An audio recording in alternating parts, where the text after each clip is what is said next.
हरे कृष्णा। आप सभी का आपके अपने YouTube चैनल किटकैट स्टोरीज पर बहुत बहुत स्वागत है।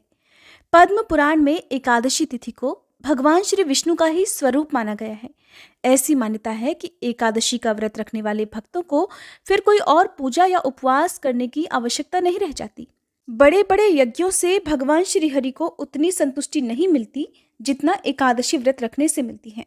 अगर आप भी एकादशी का उपवास रखते हैं तो आइए अब आपको बताते हैं इस बार साल 2023 में पड़ने वाली पाप मोचनी एकादशी की सही तिथि और पारण के शुभ मुहूर्त के बारे में। क्योंकि कोई भी व्रत हो, यदि उसकी तिथि शुभ मुहूर्त की सही जानकारी ना हो तो ऐसे में रखा गया व्रत अधूरा माना जाता है।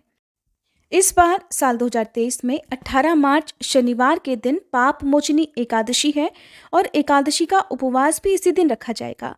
इसी दिन सभी वैष्णव संप्रदाय के लोग या इस्कॉन से जुड़े हुए लोग भी व्रत रखेंगे।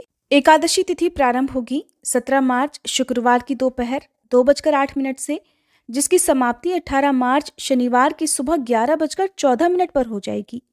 द्वादशी तिथि प्रारंभ होगी 18 मार्च शनिवार की सुबह 11:15 से, जिसकी समाप्ति 19 मार्च रविवार की सुबह 8:07 पर होगी। 18 मार्च शनिवार को पड़ने वाली जो एकादशी है वो द्वादशी तिथि युक्त एकादशी रहेगी और जब ऐसा होता है तो बहुत ही शुभ संयोग माना जाता है। 18 मार्च शनिवार को सूर्योदय सुबह 6:37 पर, सूर्यास्त का समय शाम 6:33 पर और राहु काल सुबह 9 बजे से लेकर 10:30 बजे तक रहेगा। राहु काल के समय में कोई भी शुभ कार्य करने से बचना चाहिए। आप एकादशी का उपवास जब भी रखते हैं उससे ठीक एक दिन पहले दशमी तिथि के नियमों का पालन करते हुए तुलसी पत्र भी तोड़ लेने चाहिए और तुलसी जी में जल भी अर्पित करना चाहिए। 19 मार्च रविवार को द्वादशी तिथि के दिन सूर्योदय सुबह 6:36, सूर्यास्त का समय शाम 6:33 रहेगा और राहु काल शाम 4:30 बजे से लेकर 6 बजे तक रहने वाला है। एकादशी उपवास के दिन तुलसी जी में जल अर्पित नहीं किया जाता है, ना ही तुलसी पत्र तोड़े जाते हैं और भगवान विष्णु को भोग में तुलसी जरूर अर्पित की जाती है। इसलिए आप दशमी तिथि को ही हर हाल में तुलसी पत्र तोड़कर रख लें। और रविवार के दिन द्वादशी तिथि है तो इस दिन भी जल अर्पित नहीं किया जाएगा। 19 मार्च रविवार को आप एकादशी का उपवास खोल सकते हैं सुबह 6:37 से लेकर 8:07 तक। ध्यान रखें कि 8:07 के बाद से त्रयोदशी तिथि प्रारंभ हो जाएगी, इसलिए आप इस समय के अंदर अंदर अपना उपवास हर हाल में खोल लें।